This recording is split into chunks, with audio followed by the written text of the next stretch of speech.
I'm Dr. Keshav Grover. I will be talking tonight about plant-based approach to getting to you where you want in this new year. So let me pull up my slideshow here. 1 minute.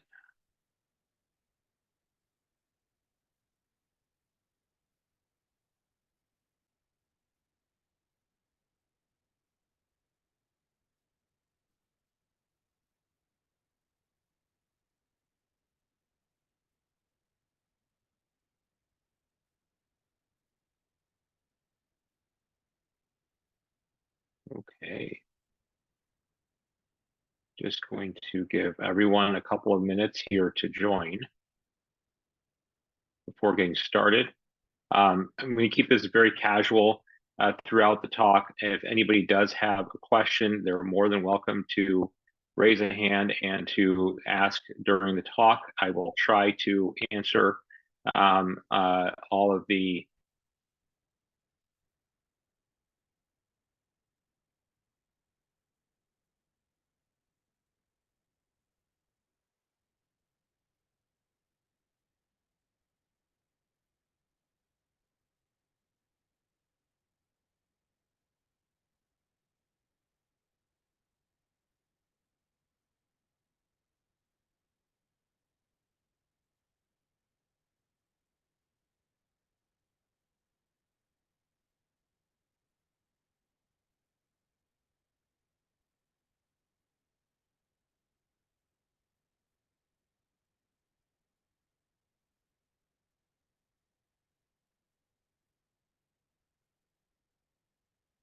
All right, welcome everybody. My name is Dr. Keshav Grover, and I will be talking today about plant-based nutrition, well-being, and success, a synergistic journey for your best life. During the talk, I do encourage questions, and if anybody does have a question, then they can put it into the chat box. I will do my best to answer the questions during the talk. I do ask that everybody keep their mics muted during the talk so that it does allow for a more smooth presentation. I do thank everybody that has taken the time out of their busy schedule to tune in today. And if there are any questions otherwise, and you don't want to put it in the chat box, no problem. You can always email us later and we will be more than happy to answer them. I do wish everybody a very happy 2024. I hope everybody had a great holiday season. And with further ado, I think we'll get started.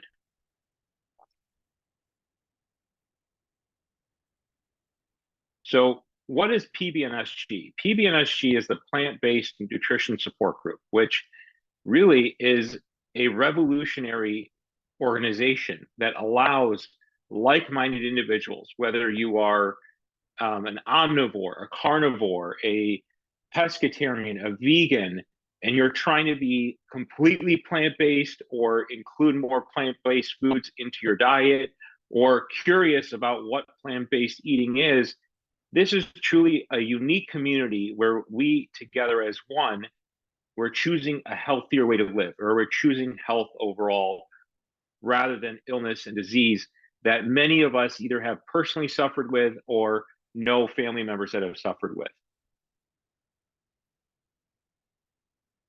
So my objectives today are to really go through the process of goal setting and also to talk about longevity and focus on nutrition and discuss what to eat, how to eat it, when to eat it, and overall well-being, and how all of these concepts really tie in.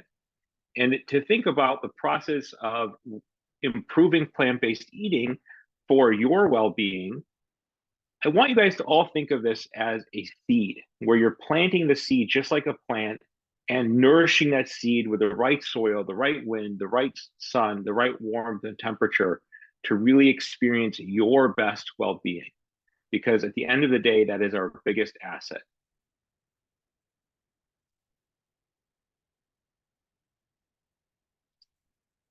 So when we talk about goal setting, I think it's a very important concept to ask ourselves, or even a loved one, if you're in this journey together, where do I or we want to be in X amount of years, whether that's a year from now, months from now, 5 years from now, 10 years from now, whatever that number is, create a roadmap to ask yourself, where do you really want to be with this? And part of that is also to say, where am I now in terms of where's my mental health, my physical health, my professional health, and my family situation? And where am I spiritually, if that is part of your experience? And a lot of this is rooted in the plant-based eating approach, and you'll see that as this talk goes through. Part of also the goal-setting process is to accept where you are now and accept that the fact that along the way there may be situations that we cannot predict, but we are going to put our best foot forward with that process as a community, because we are doing this together. We're not doing this alone. And then the other concept is to reverse engineer the timeline to say, okay, what is the one thing, and I'm going to show you this to you in a few minutes, that's going to help us to really get us to where we want to go with these goals. And along the way, I think it's also important to keep a scorecard to really ask ourselves to say, okay, and this could be very individualized in terms of what goals you have. It could be a long form or short form scorecard, or even just a mental note of asking oneself, or even if it's like a note on your phone that you keep and saying, okay, I charted or we charted these goals for ourselves.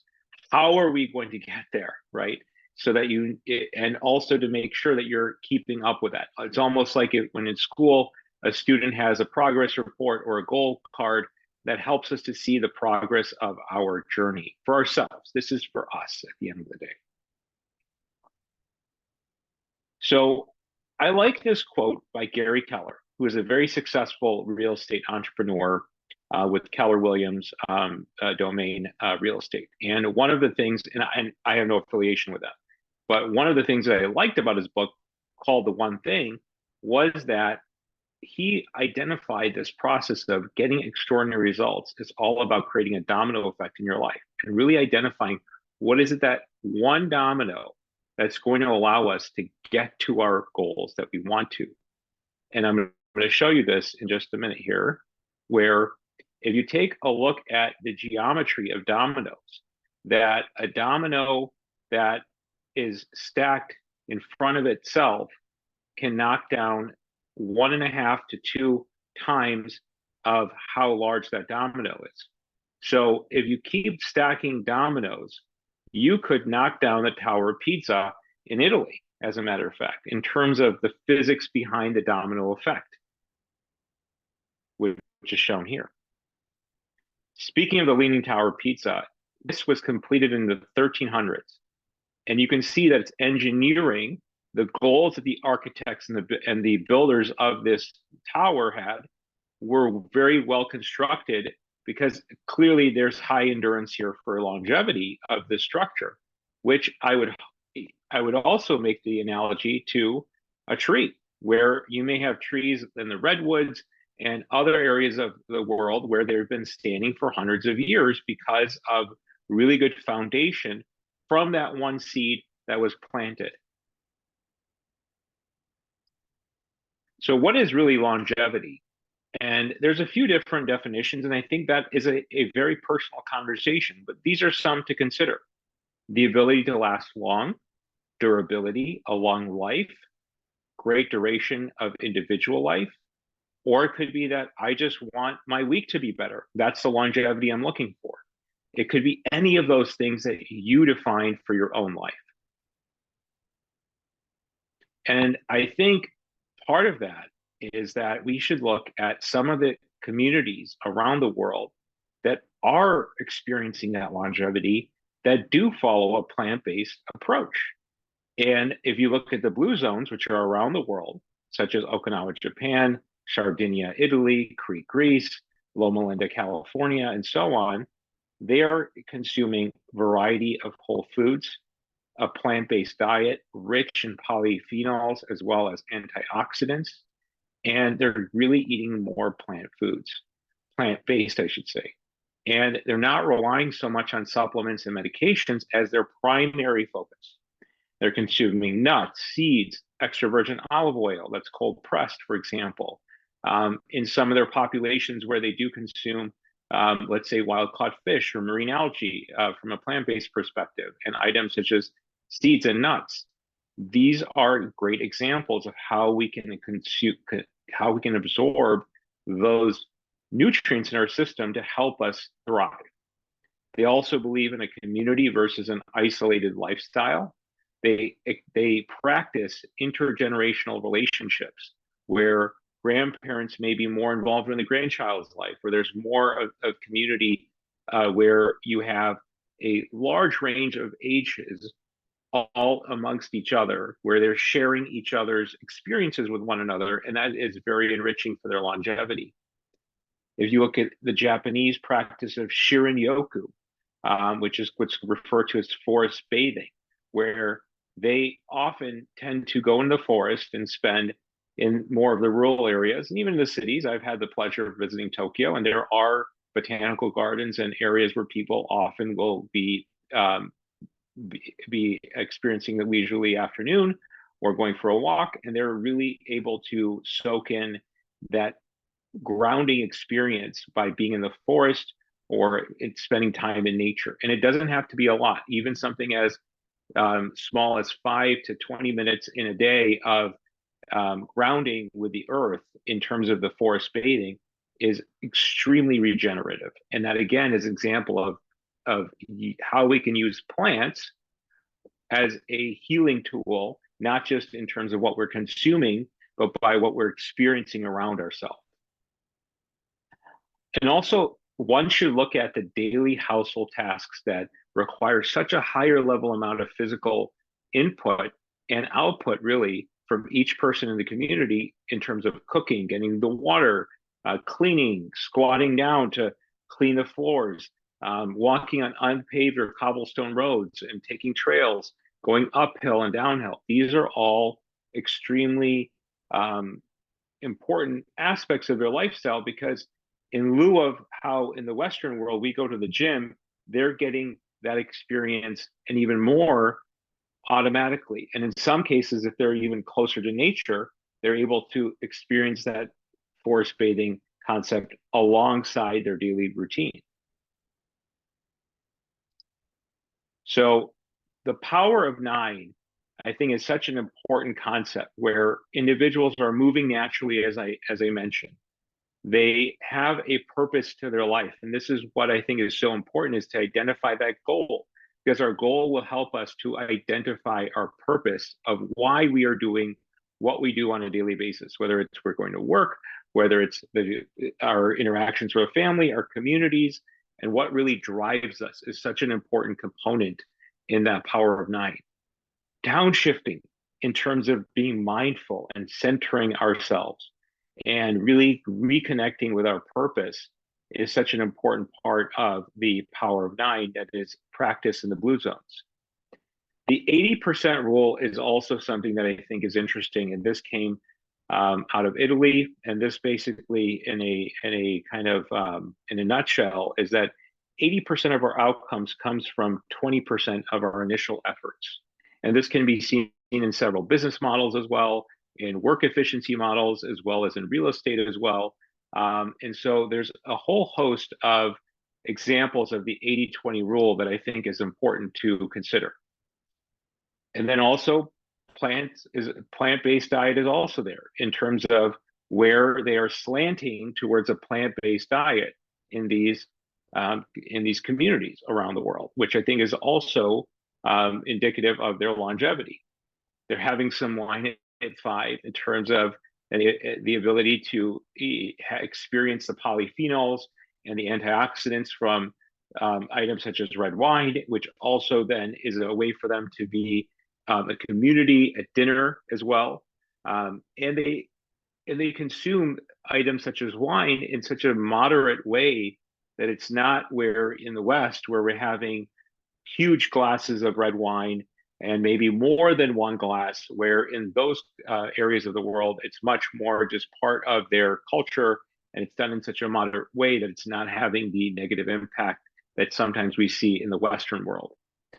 And family first is also a concept. And I know that sometimes families aren't the most healing environments, but in terms of whatever it is that you call a family, that is also something that should be concentrated on, whether it's your work family, whether it's a group of friends that you refer to as family, or even your own family, to reconnect with them and to really have that healing community is so important.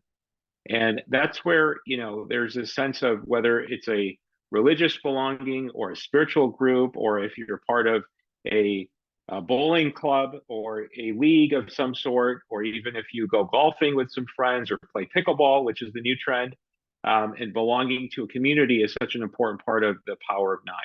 And that kind of goes along with the right tribe thought process as well. So these are just some pictures that I thought I would show you here in terms of items that are commonly seen around in the blue zones. We've got some beautiful olives here, some extra virgin olive oil that's here too with the healing polyphenols. You've got a community of individuals. They're sitting on the ground, they're eating, they're being mindful of their food, they're sharing with each other as well. Here is a beautiful bowl of matcha green tea. And here are some grapes that are in a vineyard that are waiting to be made into wine for that wine at five concept. So these are some colorful pictures to keep in your mind. The other concept from more of a biochemical perspective I think is important to talk about are hallmarks of aging. Now, I think it's important that when we talk about aging, I believe in the concept of aging gracefully, aging the way that you want to age, not in the sense of anti-aging, but aging in a very respectful, graceful manner that's consistent with your beliefs.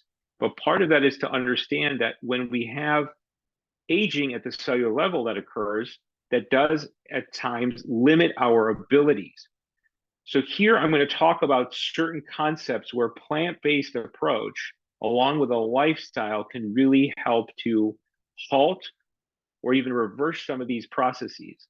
So the first one I'm going to talk about is genomic instability. And this happens when we are exposed to processed foods, toxins, emotional stress, and other triggers. It could even be certain things that you're exposed to naturally, like a receipt that has BPAs in it that's causing an endocrine disruption that may turn on a gene that causes cancer, for example.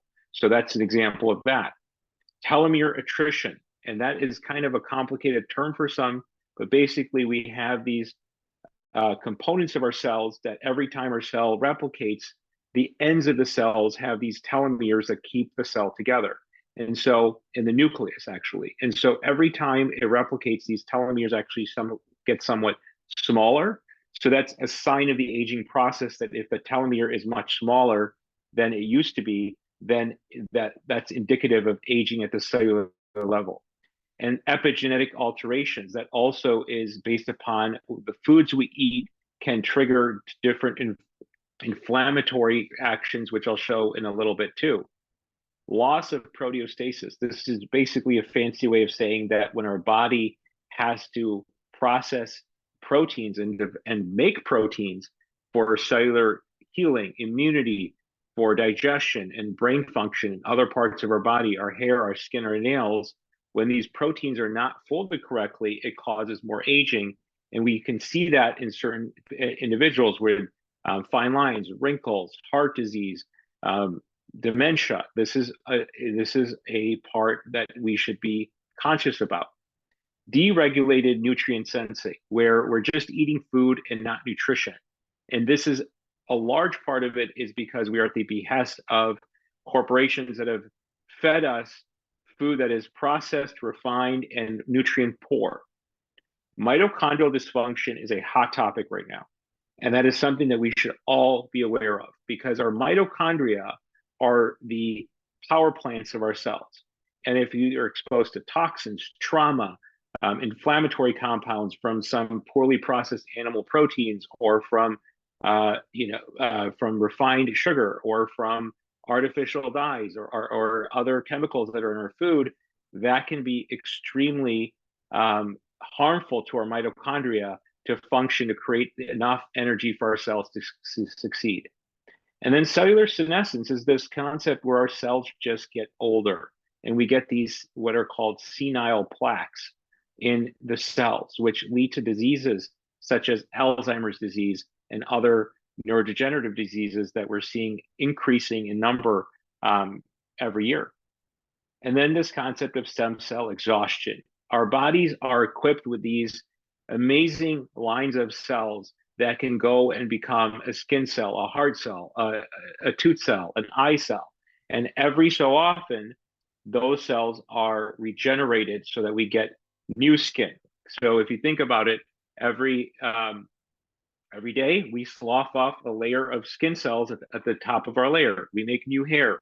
All of these things require stem cells to tell us to make new cells and regenerate.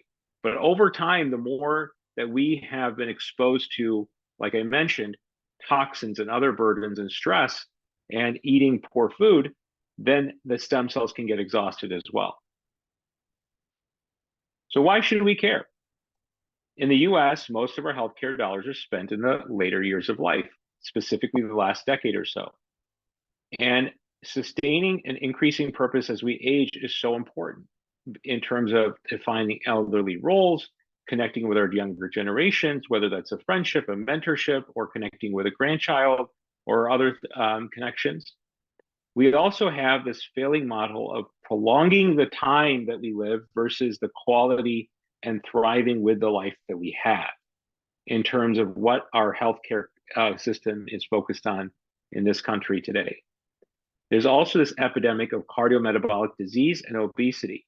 And we saw that when we had the unfortunate pandemic of COVID-19, those individuals that did have cardiometabolic disease and obesity were the ones that suffered the most. And we lost a lot of close individuals in our community because of that. And my heart does go out to everybody that did have somebody that passed away or that was sick during COVID. We're also seeing increases in cancers, and even more so at the younger ages, especially cancers that are quite popular, like breast cancer. A lot of women are getting them earlier. And unfortunately, we are seeing a rise in mental health disease. So this is a reason why we should care about our longevity. So it's no surprise that according to the World Health Organization, that ischemic heart disease, or heart disease overall, where it's causing a lack of oxygen to the heart and resulting in heart attacks, for example, is the #1 killer in the United States as of 2019 for all genders. And Alzheimer's disease and other dementias was #2. Okay. So this is something to be really cognizant of in terms of where we are going as a society here in the United States. So how can we help this? And so part of that is to think about what we're eating. And so some dietary considerations are, what are our fundamental macronutrients, our carbohydrates, our fats, our proteins, and also focusing on this concept of eating the rainbow in terms of having more color on our plate, having improved phytonutrient diversity, and also reaping the health benefits of those of that rainbow.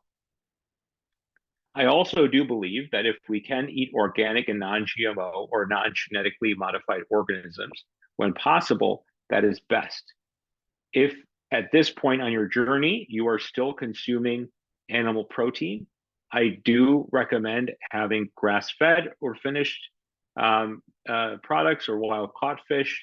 But obviously, I do prefer that if people can limit their animal protein intake and increase their plant-based intake overall. And, you know, part of that thought process is if we take a look at the traditional food pyramid, and I remember this vividly growing up, looking at the back of the cereal box, and you would see that we should consume 6 to 11 servings of bread, cereal, rice, and pasta, which generally speaking are all processed foods, which come in packages. And most of those tended to be probably GMO products, at least when I was growing up. And here we have a vegetable group of 3 to 5 servings, a fruit serving of 2 to 4. We've got some animal protein up here, some, again, more animal protein over here, And then our fats were actually given the back seat, where if you look at the new way of looking at our food pyramid, you see that our fruits and vegetables, which are our plants, and then our beans and legumes, our pasta, our whole grains here, and our healthy fats, the plants are here as the winners. And this is where we need to change our mindset in terms of taking that pyramid almost that we had before and flipping it upside down. Where if you look at here, we're not being afraid of fats. We're not afraid of soy. We're not afraid of healthy herbs and spices in our diet. We are able to now have individuals to tell us what meal plans that we should be eating that is going to help us. People like nutritionists, people like that are part of the plant-based group, etc. So what should we be eating often? And if you look at this here, sorry, in this slide, I have bolded the fruits and vegetables because this is where we are going to get our phytonutrients. We're going to get our fiber for our microbiome diversity. We're also going to get our anti-cancer and antioxidant properties. And we're going to get our most satisfaction from feeling full, but also keeping our calories at a pretty steady rate with these food groups in the fruits and vegetable food group. And then next, I do like to look at some fats in terms of nuts, seeds, olives, extra virgin olive oil, avocados, and then our lean protein sources, chiefly coming from plant-based as well, in terms of organic soy, lentils, legumes, beans, etc. So some of the vegan myths out there, for those of you that are trying to go completely plant-based or that are completely plant-based by now, is that you can't build muscle with plants, which now we know is false. There isn't enough protein in plants, which is also false. And that you won't win with a plant-based, you won't win a competition or an athletic event or have longevity if you don't have a plant-based diet. And a lot of times this is because vegetarians, especially, they tend to eat a lot of saturated fat in the form of dairy that's not the best quality, or they may consume items such as a cheese pizza or grilled cheese sandwich or chips and salsa and say that, okay, I'm vegetarian. But really, if you look at what they're eating, they're not getting the right nutrients in their diet.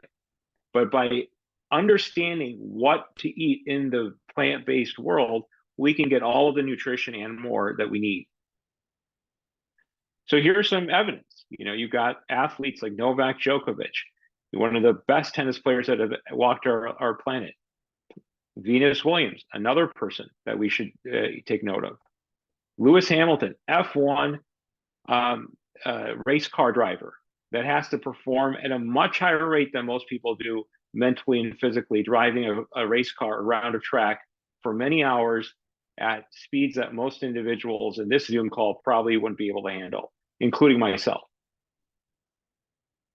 And, some actors as well. You've got Natalie Portman, you've got Samuel Harrison, who's the second highest paid actor. And then also, if you think back in time, there's even more examples, like Einstein was more plant-based, Mahatma Gandhi was, and even Nikola Tesla, the inspiration for the Tesla car company, if you think about it, which has thrived like crazy. So you could say, in some ways, the plant-based approach has also been economically beneficial in the sense where it's helping these people who are at the highest levels of their professions thrive and be economically superior for their goals. So what is really the longevity tissue in our body? And I believe it's muscle. So it's the most metabolically active tissue, whether you look at our heart, you look at our skeletal muscular system in terms of, like, if you think about how we walk, how we lift things, it's all because of muscle. And also, if you look at our gastrointestinal system, that's all muscle again. This, by having good muscle mass as we age, and I say mass in terms of a percentage of the body composition, not necessarily where you have to have a excessive amount of it, and also a functional muscle that will help us to improve our posture and gait, to have reduced joint issues and spinal degeneration. It'll help us reduce falls and hip fractures. This also, having active muscle mass helps to improve our insulin sensitivity. So it will also help to curb blood sugar spikes. It will help to reduce diseases like diabetes, cardiovascular disease, stroke, etc. And it does require protein. So we do need to feed our muscle. So how do we do that? So we know now from the research that resistance training is the #1 way to help our muscles out. So this doesn't have to be where you're going to a fancy gym, lifting heavy weights all the time. It could be something as simple as body weight, doing squats, doing push-ups, doing jumping jacks, doing burpees. These are all things that will help to build your muscle. And even gentler activities, such as bar method, Pilates, some forms of yoga also will help to develop your muscles. Resistance bands are fantastic. I personally use them myself. I did a lot during the pandemic. Weights in the gym traditionally are also great. I recommend 3 to 4 sessions of resistance training a week if you can. I know a lot of community centers offer free gym memberships or very near to free memberships as well. I know companies and I know affiliations such as Planet Fitness offer pretty reasonably priced options for 24 hours access to their facilities. Adequate protein intake, what does that look like? For most average Americans, I would say that we should shoot for somewhere between 20 to 30 grams of protein per meal. This ensures that you're getting enough protein intake to feed your muscles, to keep your appetite also satisfied, and curb cravings for items such as sweets, salty, and fatty foods that are not going to help us thrive.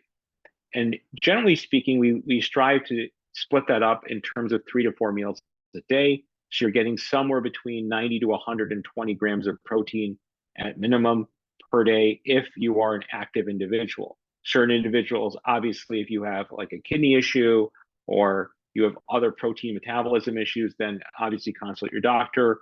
Or if you want to come see us, we'd be happy to have that discussion with you as well. 1 gram of protein per ideal body weight is generally the recommendations. Again, this is a rough recommendation. Every person's different, but this is something to be considerate of. The other concept is that muscle protein synthesis is dependent upon leucine. So these are some references here. Leucine is an amino acid which activates our muscle protein synthesis. So if you see here, whey protein generally has the highest amount, but actually, if you compare other animal sources, beef, eggs, and fish, our plant friends aren't far behind in terms of rice, soy, pea, hemp, and wheat as well, if you can tolerate wheat. So there's definitely ways to get that leucine from a plant-based diet to help you build muscle. So again, eat the rainbow. I can't emphasize this enough. Look for your reds, your oranges and yellows, greens, whites, purples, and blues. Actually, purple's the least consumed color by the Western world. So if you see purple carrots, purple sweet potatoes, eat them if you can. Blueberries are fantastic. Greens, kale, Brussels sprouts, broccoli, mustard greens, collard greens. These are all fantastic items to consume. And berries tend to be pretty available. Even if you get them frozen, you're still going to get a lot of nutrition out of that. Some things to avoid: boxed ultra-processed foods, high fructose corn syrup, artificial dyes, hidden sugars in the forms of maltodextrin, brown rice syrup, dextrose, crystallized fructose. These are all examples of that. There's a lot more too. Just Google it and you'll see. Ultra-processed seed oils, grapeseed oil, canola oil, vegetable oil. I don't like to consume these items because they can cause more inflammation, and their processing, how they get the oil, is also somewhat difficult too, in terms of it's a very laborious process. So that is something to be considerate of. Fried items, if you can avoid them, I prefer that.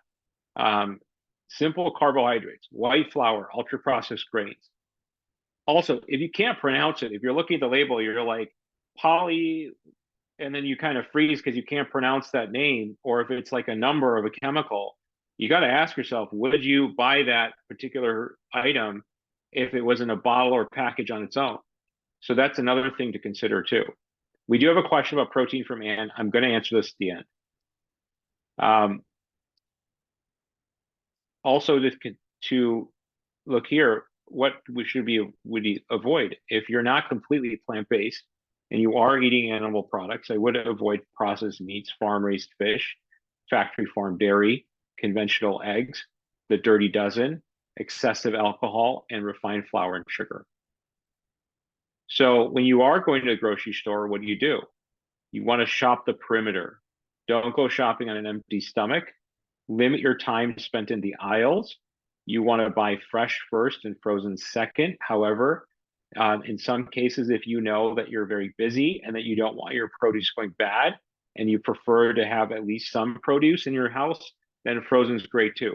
Read the ingredients. I cannot emphasize this more. Take your time. Be an educated consumer. That's all, that's the biggest part of this. Farmers markets are also fantastic where that helps us support our local farming communities, where you're going to probably have farmers that are going to practice more clean practices than conventional corporate farms.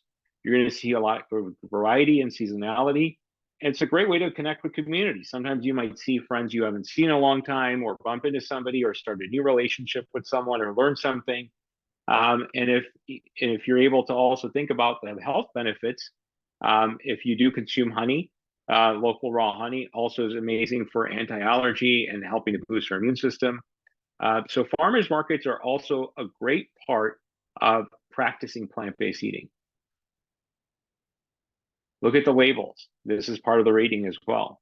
We want to make sure that items are non-GMO, USD organic, certified, or inside. And then also, depending upon what diet you follow, you want to look and see, does it go along with your diet? Like if you're kosher, this is the kosher symbol here, and whatnot. If you're gluten-free, then look for the GF.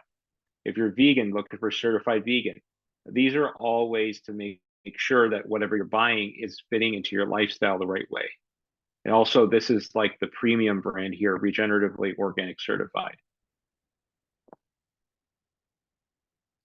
So labels, again, is it coming from a plant or was it made in a plant? Very easy to think about. Less ingredients on the packaged foods is always better. Organic is actually not always needed. I would refer to the Clean 15 versus the Dirty Dozen from the Environmental Working Group. Beware of certain items. Again, for high fructose corn syrup that is prevalent in so many sodas and ketchup and other things, juices, brown rice syrup, maltodextrin, seed oils, natural flavors, artificial sweeteners, and even some natural sweeteners too, like stevia, monk fruit. If you consume those in excess, that also has a negative effect on our metabolism. Dyes and gums also should be avoided. So this is the Clean 15 items that you can get that are safe if they're not organic, and then the Dirty Dozen over here. Because of their more porous nature, they have more ability to absorb the pesticides that are sprayed on them, versus these have a little bit of a thicker skin, and so then the pesticides don't come through as much in general. So one concept that I think is important is nutrigenomics, and how does it relate? So this basically talks about how does nutrition affect our genetics.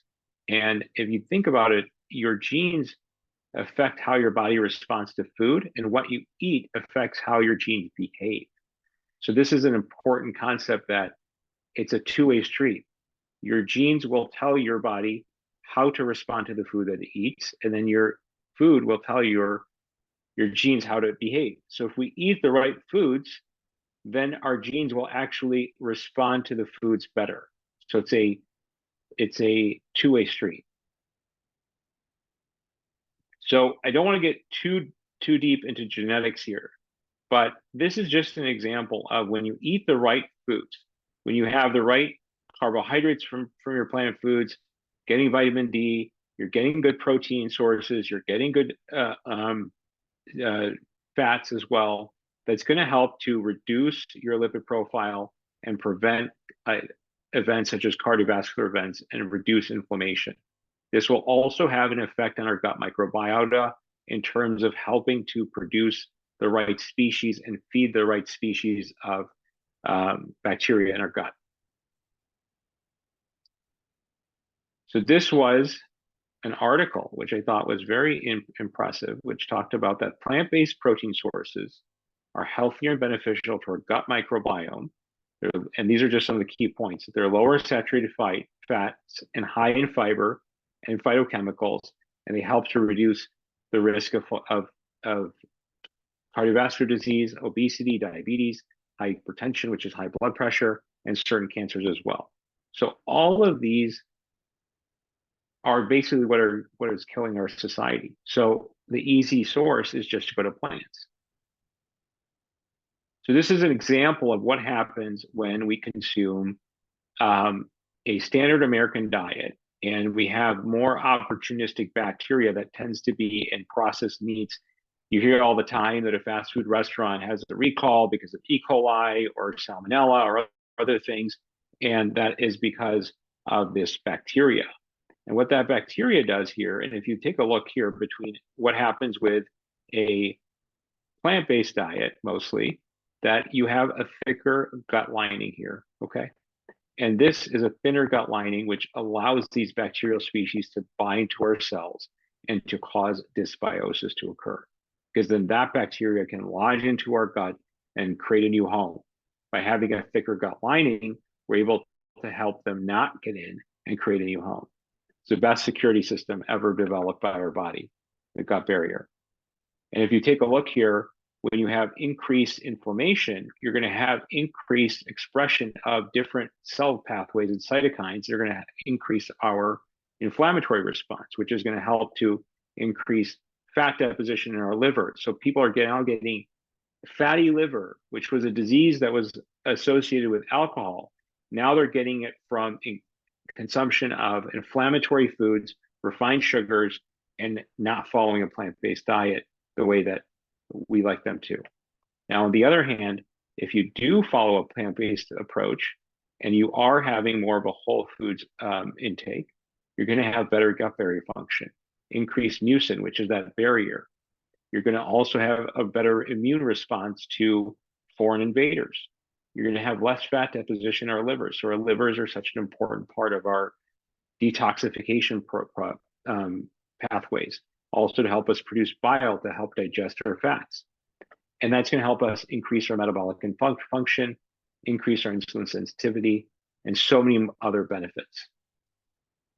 So again, we have a reduced gut permeability or less leaky gut, less toxemia and sepsis, and improved gut metabolic and cardiovascular health when we have a beneficial commensal microbiome in terms of a better community that we've produced in our microbiome.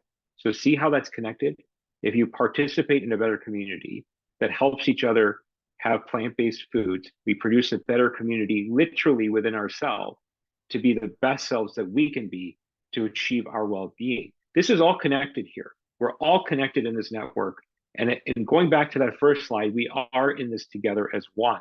So you really have to focus on these goals here to get to where you want to be. And in our current society,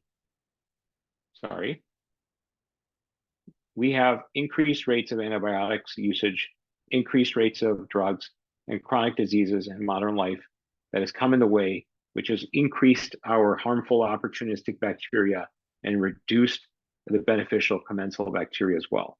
And that's just really resulted in more disease.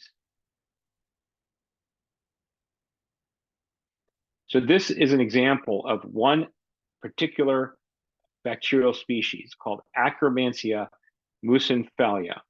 And so in its name, muciniphila means that it loves mucus.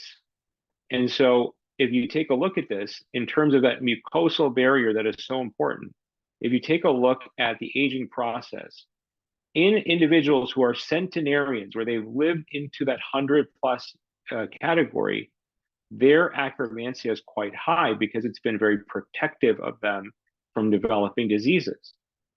And if you take a look in mice, in the aging mice, there is completely opposite. As they age, they are getting less of that, and that's what's reducing their immunity. So if you think about it, a lot of the plant-based foods that we're eating, in terms of pomegranates, Swiss chard, mustard greens, and other fibers, are helping to provide the prebiotic fuel for these beneficial bacteria, such as Akkermansia, which has gotten a lot of attention recently. And I thought I'd talk about it because it is one of those bacterial species that thrives on plant-based consumption. So keep that in mind when you're thinking about when you're eating, that literally this is what's going on in your body. So anybody here ever had cramps, constipation, diarrhea, heartburn, gas, bloating, inflammation, achy joints, asthma, skin rashes, acne? I know I've had some of these in my life, and that's probably because I wasn't eating the right things, and that's because of the microbiome. And if you think about it, when people come in with brain fog, fatigue, depression, anxiety, a lot of these things are related to our gut health, because our gut is so closely related to our brain.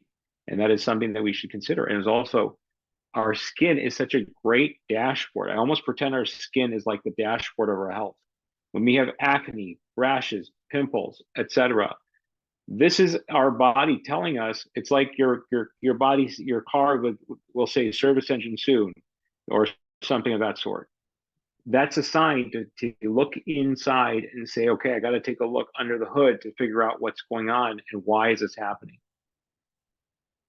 So how do we support our gut health? We have to take a look at these prebiotic foods, such as what I've listed here. And they're very easy to get: onions, soybeans, asparagus, bananas, leeks, certain breads, artichoke, and garlic.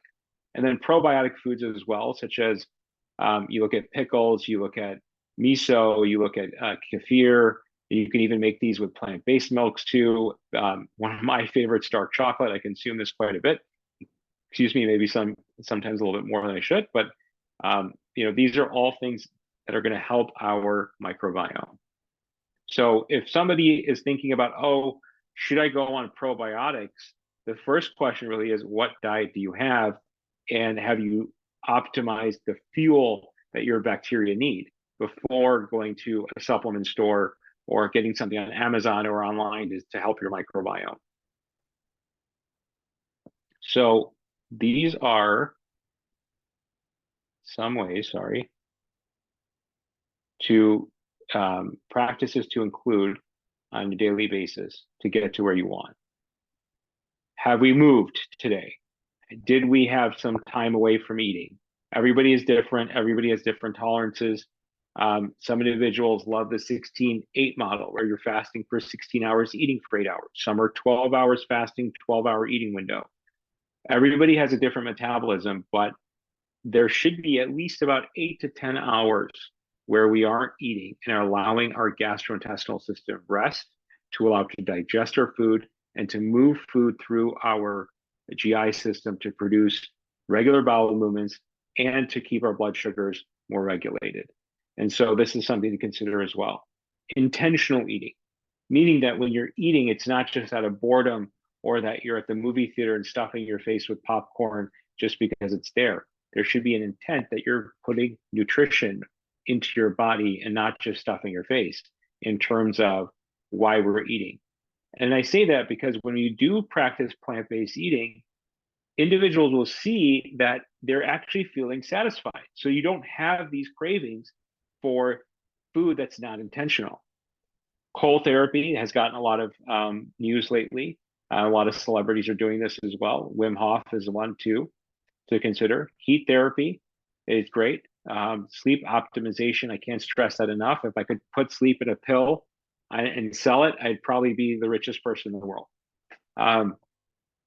NEAT, which is non-exercise activity thermogenesis. Think about how this works. This is your steps. This is your If you're on a call, standing desk, or walking during a call. This is parking far away from the grocery store or wherever it is that you are, taking the stairs over elevator. Moving the body in a not exercise capacity is really what this NEAT is. Mindfulness. Our mind is our most powerful tool in terms of helping us to realign our nervous system, focus our body on what we have, allow our breath to be more centered, allow our gastrointestinal system to function more. When we are relaxed, we are able to rest and digest. So mindfulness is so important. And then again, I can't stress the community part as well. That's so important. So again, movement is going to help us to improve our cardiovascular function, our mood, reduce stress, increase our energy, our brain health, immunity, improve fertility. I know a lot of individuals are suffering from that. So by having a plant-based diet, increasing our movement, we're improving cardiovascular flow to our organs, especially our reproductive organs, and also helping to balance our hormones so that we can reproduce and continue. And then especially increasing our bone density as we age too, to improve our joint health. So resistance training, as I was mentioning, if we do this 3 to 4 times per week, we're increasing our muscle density, improving our insulin resistance, we're improving our serotonin, our neurotransmitters, dopamine, norepinephrine, epinephrine, serotonin. And we're also producing this really cool chemical called BDNF, which is called brain-derived neurotropic factor, which is basically miracle grow for our brain. And the resistance training is also going to help us sleep better at nighttime. So when we think about muscle, we want to be more like Tom Brady versus this guy over here. Tom Brady doesn't have the biggest muscles in the world. He doesn't have the best six-pack in the world, but he's the most capable athlete that has played football, arguably in the last couple of decades. And so in terms of being a quarterback. And so I use this as an example that if we can strive to be more like Tom Brady and be more functional, not necessarily from an aesthetic perspective or this kind of guy over here, that's kind of what I would think about in terms of, and he also does follow plant-based eating. So again, as I mentioned, these are some ways to think about that NEAT in terms of gardening as well. That's again, getting on your knees, planting. Again, plants, it all comes back to the plants. Using activity monitors, such as a Apple Watch or an Oura Ring or a Fitbit. These are all good ways to help us with that scorecard of where we are in our journey. So I like to advise my patients that's to say, okay, instead of spending an hour or 2 hours walking, getting your 10,000 steps, if that's your goal, just go for a 10 to 15-minute walk after every meal. It's easy to do. You're going to eat if you can. If your schedule allows, I would hope it does, that you can then walk right after you eat, which then also reduces your blood glucose spikes during that post-eating time period. And then if you've got a call, then you can use your headphones, or if you have a treadmill desk, it's also something to consider. I know in my wife's profession, she has one. Social occasions, there's this whole concept of, oh, let's meet for a drink, let's meet for a meal.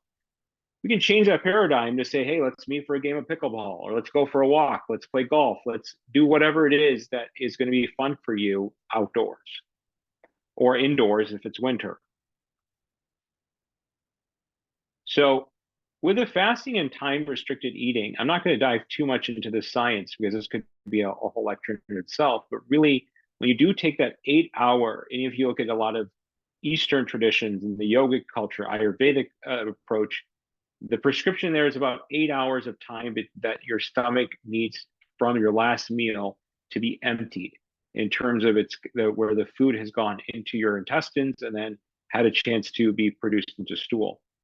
So this will help if we aim for that 8 to 10 hour window, at least in your day-to-day basis, where we're going to have this concept of autophagy, which is our cleanup crew, which is going to help to regulate our blood sugar, improve digestion, optimization of our immune system and hormones, as well as being anti-inflammatory. And also, it's a nice time where you're not eating to just reflect about where you are in life and what you would like to achieve. So again, asking ourselves, have we fasted? Have we gotten some daylight as well? Are we really hungry? Or are we bored? Do we have a community or are we alone? And are we spending some time away from screens? Mindful eating also will help to activate our vagus system, vagus nerve, which helps to our parasympathetic nerve, which, if you think about it, when we're sitting on the floor, we're more relaxed and we're able to actually help that vagus nerve to be activated. So if you look at Eastern communities or areas in the blue zones, they're sitting on the floor eating versus sitting at a table. And then if you're really in a hurry and you're standing, that's not going to be a relaxed environment. Our water temperature is important too that we drink. If we drink too cold of water, that can reduce the temperature of what our digestive system needs. So if you look in the blue zones, they often drink room temperature or warm water with their meals, not cold water. Having our protein, fat, and carbohydrate ratio in that order in terms of when you're eating food, if you can eat some of your protein first, then some fat, then some carbs. So that way it helps to stabilize your blood sugar. Chew 20 to 30 times per bite in terms of to help to really mash that food down and digest it well, so that you, even if you're eating all plants, but then you're not digesting that well, that could be an issue where that mindful eating, that are we chewing our food properly to take away that stress from our digestive tract. And then also utensil usage. If you're using too big of a utensil, then you're taking too much food at one time versus reducing the size of your utensil. It means less food comes on that spoon at a time, which helps our satiety. So again, the plate rule, half our plate should be vegetables and some fruit. 25% of our plate should be a lean protein source. 25% should be complex carbohydrates. Fats can be from sources like extra virgin olive oil, avocados, nuts, and seeds, and some nut butters too. So the question is, would you rather try to have a mindful setting like this, or be on the run eating or like this? And too often times in our culture, we pick the situation on the right, where it's just a matter of like work, work, work. And then there's a book out there called Dead Executives Don't Get Bonuses. And it's interesting, that title, because if you are completely engrossed in your work, and you're working for what then? If you're ignoring your health. So I think it's important to take some time, be mindful. You're eating nutrition, your food. Some of us spend more time pumping our car at the gas station than we do on the mindfulness of what we're eating. So just think about it. You're going to put fuel in your car because you need to have your car work, but you're not going to put the right fuel in yourself. So I think that that's a really important thought process, that we need to fuel ourselves the same way that we fuel our automobiles, or even better, is my hope, in terms of putting the right nutrition and the right fuel in ourselves and around ourselves, with the community, what we're hearing, the news, whether that's all negative coming to you and not allowing you to thrive, then that's a time to reassess that fuel again. Cold therapy. This is something that I think is very interesting. I've done it a few times myself. This is something to help activate brown fat, which will also help to improve our heart rate variability. It redirects our blood flow from our peripheral organs to our central organs, our heart, our kidneys, our lungs, our liver. Helps with detoxification, helps with circulation as well. This helps a lot with people who have chronic pain. I mean, think about the opioid crisis that our country has seen. Cold therapy is not going to cause death from a drug conflict here. It's very anti-inflammatory. It helps with cellular cleanup, and it helps our mitochondria thrive. Now, this is not for everybody. If you have autoimmune conditions such as Raynaud's syndrome, or you have other intolerances, but even in the shower, if you were to even just try a little bit of cool water at the end of your shower, you always want to end with cold therapy, not start with it if you're doing hot and cold. Just have about 10 seconds of cold water on you at the end. Even that starts to help those cells to turn on a little bit. 10-30 seconds a minute. Usually the cryotherapy dose is about 3.5 minutes, three times a week. So this is a video of myself doing cryotherapy,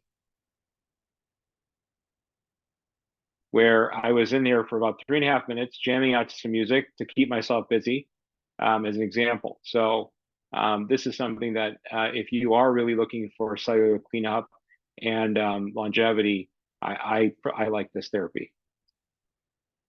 So saunas and heat therapy are also fantastic because these also help to improve our blood flow to all of our body, especially our muscles. It also helps to reduce our blood pressure. It helps to help with that protein folding that I was talking about before in terms of these heat shock proteins, which helps our proteins fold correctly versus having our proteins not fold correctly. So if you are able to get in a few minutes of sauna therapy or a steam room or even some sauna blankets that are available now, that's going to be beneficial. We like to look for about an hour of a sum in the week. So if you think about that, if you were to split that up into even 5 to 10 minutes a few times a week, you'd be at least 50% there. If you're able to get in an hour, that is amazing as well. It doesn't have to be an hour together. It's just that the sum of that time that you're able to spend per week. And of course, if you're in a sauna, please take some water with you too, so you're hydrated. So this again is that heat shock protein activation, which prevents issues. And this is important in terms of Alzheimer's disease, Parkinson's disease, Huntington's disease, because these are all things that are results of our proteins in our brain not folding correctly. And that's why the nerves start to misfire. And here you also have an advantage to help against cardiomyopathies, heart failure, and atherosclerosis, which is where you have this plaque deposition and also having scarring of your larger blood vessels. Mindfulness. This is the on-demand vacation that we are all gifted with. No need for an airport, no need for a suitcase here. You can do this anytime, anywhere. Things that I enjoy doing are gratitude journaling. We have journals for our patients that we give to each patient that comes into our office. Breath work. One of the two breath practices that I think are great are alternate nostril breathing, as well as 4-7-8 breath. This helps to realign our nervous system. And with the 4-7-8 breath, we are inhaling for 4 seconds. We're holding that breath for 7 seconds and exhaling for 8 seconds. So this is a fantastic breathing technique that there's several videos about it on YouTube that you can take a look at for. A body scan is also great. I think acceptance is also another important concept. And a lot of times we have these disappointments in life. We have these regrets in life and whatnot. And so I think it's important to accept where you are and where you've come from and how that's going to help you get to your goal in terms of the lessons that you may have learned from that experience. And that now the very fact that you may be in this room listening, or you may tell a friend about this talk, that is the beginning of that process that help us to live in the moment. Many of us have this feeling of, okay, I'm going to do this next year, next month, next whenever. But really, what doesn't change is the concept of living in the moment, whether that's 2023 or 2024. We say Happy New Year, what's your New Year's resolution to some of our friends or families. But really, it's about making the most of that particular moment you're in, because that is what's going to help you get to your ultimate longevity goals that you have for your own well-being. Sleep is also a very important concept in terms of thinking about your overall well-being. I like to get some natural blue light in the morning. First thing in the morning, I know it's winter, I know it's dark in the morning here in Michigan, but if you're able to get some natural blue light, 15 minutes or so, especially if you're on a walk, that's even better. Limit the blue light in the evening time. Except one thing I do like to do is if you are able to see the sun as it's going down and get some of that dusk light, that's also beneficial to tell our sleep centers in our brain that it's time to start to wind down. And that will help you to have a better night's sleep. Caffeine has about a half-life of about 5 hours. So to put that in perspective, if you have a cup of coffee at 8 in the morning, that cup of coffee is still kind of swimming around a little bit, almost until about 11 p.m. at nighttime before you go to bed, or even later. So it's important that if you are drinking your caffeine, I like to say no caffeine after 12 or 1 p.m. if you're struggling with sleep issues. Because if you are, this can be definitely something that addresses that. If you have issues such as being overweight, a deviated septum, obstructive sleep apnea, please address that with your doctor or sleep specialist. Temperature, oftentimes we're too warm at nighttime. Ideal sleeping temperature is less than 68 or even less than 65 degrees, sometimes even as low as 60 degrees at nighttime, to really allow our bodies to get the rest that we need to fall into that deep REM sleep cycle that we need. Glucose regulation. Sometimes individuals will wake up in the middle of the night because their blood group glucose has dropped. And that is because either they've eaten a very carbohydrate-rich meal prior to sleeping, and then they have an insulin spike, and then that helps to bring the glucose all the way down, or they have not had the right combination of proteins, fats, and carbohydrates, especially the proteins and fats prior to bedtime, where it's going to help to sustain that blood sugar through the night. And then also, oftentimes people are dependent upon sleeping aids such as Benadryl and whatnot. And in some cases, they're taking high doses of sleep medications that may help them sleep and fall asleep, but it may not help them stay asleep. So that's a consideration as well. These are some of the supplements that we often do prescribe and recommend. I take some of these myself on a regular basis. In terms of if you're not able to get all your nutrition from your diet, which is the primary source of where your nutrition should be. Unfortunately, now we do live in a society where our soil is not as nutritionally rich. So these are some supplements to consider in that thought process. And I'm happy to talk about this at any time. Beverages. If you are a coffee drinker, I do recommend filtered coffee over French press or Turkish style coffee where it's not filtered. Because if you have those coffees that aren't filtered, that can increase your cholesterol actually, because there are some terpene compounds in there that can increase your LDL especially. I do recommend matcha to a lot of my patients who are trying to wean off caffeine. It's great because it also has L-theanine in it and antioxidants. L-theanine is a natural anti-anxiety amino acid, and it also helps to improve our focus. Instead of sports drinks, drink water or organic coconut water instead of Gatorade and other things that have other ingredients in them that aren't the best for you. If you are someone that has a tendency to drink a lot of soda, I tend to like to prescribe sparkling water. Spindrift is great. San Pellegrino, a little twist of lime or lemon in there, and it can be really refreshing and help you get that carbonated bite on your tongue that you're looking for, without necessarily all the sugar and excess caffeine from some of the soda pops out there. Now there's a lot of organic red wines. If you are someone that does enjoy liquor, tequila happens to be the least glycemic impacting liquor out there. So please, I'm not recommending alcohol, but if you were to, this is something to consider. Mocktails have become such a great addition now to a lot of restaurant and bar menus, and even make it home. So I would look for mocktails that are low in sugar or no sugar at all. Seedlip is a great company out there too. So there's a lot of ways in which we can still socially enjoy each other's company without necessarily always having the guilt or the pressure, whether it's direct or indirect from within, to drink. So with that, I thank you all for your time. And I'm available for any questions. I'll stay on for some time. I know that there was one question from Anne about what are your thoughts on the mushroom coffees that say they're good for gut brain immunity? I think that it depends on the person. They have to try it and see, does it suit their system or not. I would make sure that that is an organic product, first of all.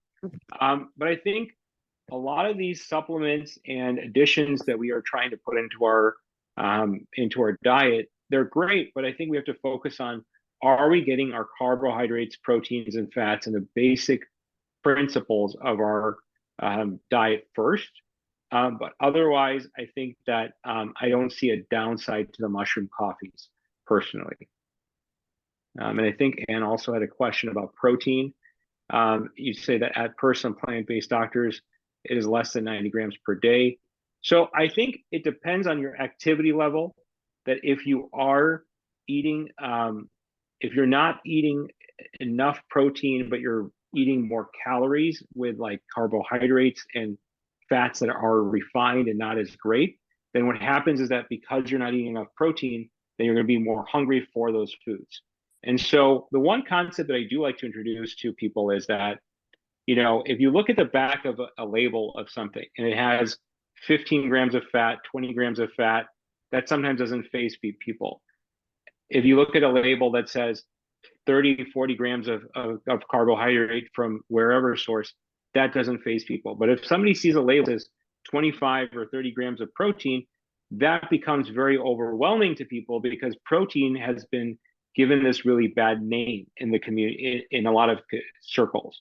But I think that, truthfully speaking, unless if you have a renal issue or kidney problem where you can't physiologically handle a larger amount of protein, or if you're not a very active person, but I think that protein is an important consideration, and I like to kind of at least shoot for a higher number because then a lot of times people may not even get there. So if you tell somebody, eat less than 90 grams of protein, then they may be eating like 50, and that may not be enough. So oftentimes it's a matter of educating our patients, showing them foods to eat and include at each meal to get them to their success. Let me see if there's other messages here. From Shalinder, thank you very much for tuning in today, Shalinder. Are the plant-based protein powders in the market healthy? Which one do you recommend? Which almond milk to select with so many markets that should be organic? So first of all, when it comes to protein powders in general, I like to look at protein powders as a supplement. Have we gotten our protein from our food first? And if we haven't, then I would use a plant-based protein powder. I like to say that, again, organic.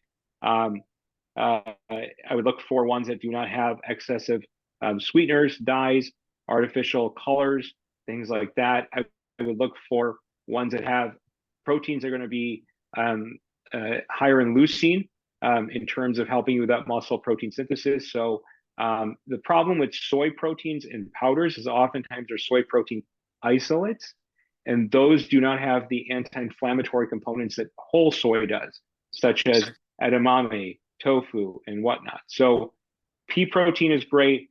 Brown rice protein is great. Hemp seed protein is great. Pumpkin seed protein is great as well. But again, this should be used as a supplement if you're not able to get it from your diet. Canola oil is a good cooking oil. So, Dr. Rao, thank you for your question. The reason why canola oil is a good cooking oil from a physics perspective is because it tolerates a higher level of heat. But from a health perspective, the problem is it does create more inflammation if it's high level of omega-6 fatty acids in it versus avocado oil, for example, which has about an equivalent. I don't remember the exact number of degrees that it can tolerate, but avocado oil, for example, has less inflammatory impact on our body than canola oil does while withstanding a higher heating temperature. So that is the reason why people do cook with canola oil, because its physics properties allow its thermodynamic tolerance of that heat to be there without smoking. Let's see. Almond milk also is a question. Almond milk is one of those things which is tough because almond milk, most of the almond milks that are purchased on the market don't actually have that many almonds in them. They're usually mostly water, a few almonds, sometimes some sugar, sometimes some sweetener, and oftentimes there's some kind of gum to keep it all together.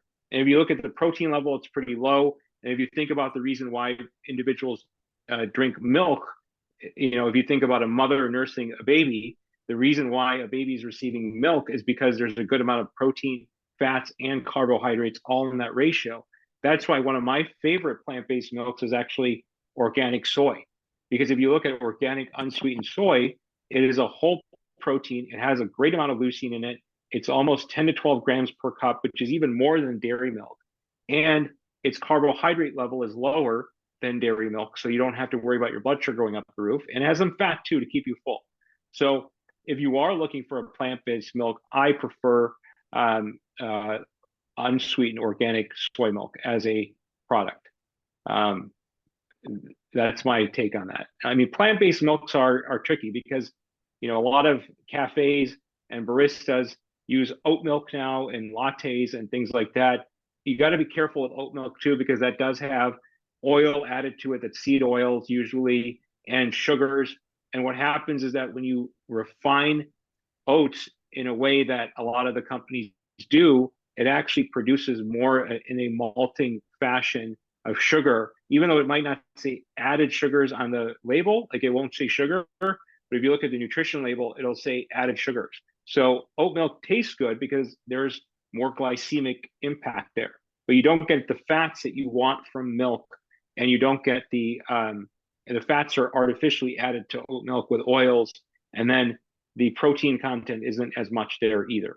So oat milk to me is something, you know, if you're at brunch once in a month or something, you had an oat milk latte, great, but I wouldn't purchase it per se unless you're buying specific oat milks that are just oats, water, and maybe some salt. Let's see here, another message. Can you comment on coconut milk as well? So coconut milk, I think if you're using it for cooking purposes, or if you're drinking it in like cereal, you have to be careful with the saturated fat perspective of coconut milk in general. But like if you look at coconuts itself or coconut water, those are the two best ways to consume coconuts. I personally am a little wary of coconut oil and excessive use. Here and there, it's fine. But if a patient has a specific need, or you're talking about MCT oil, that's different.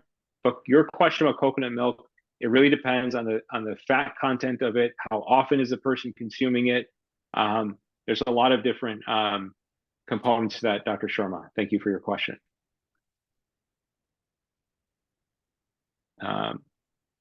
I'm happy to stay on for some more time. If anybody has any questions or comments or any feedback. And also I'm going to be putting in here if anybody would like to have more clinic about our office, here's our website. I put into the chat box, groverhealth.com. If you want to email us, I'm going to put our email in here too for our clinic. And this is my personal email too, so you can always reach me directly by email. So please feel free to reach out. And I am wearing the PBNSG t-shirt today. A lot of you might be looking at my t-shirt and saying, well, what is he wearing? This is, where's the food in terms of where's the plant-based food? So I know I've taken a lot of your time. I hope you guys have learned something, and I hope nothing but the best longevity and life in the moment for each one of you. So thank you very much for your time. I appreciate it. And thank you. May you have a beautiful plant-based life. Thank you, Keshav Grover. Thank you. Thank you, Keshav. Thank you. It was wonderful. Thank you.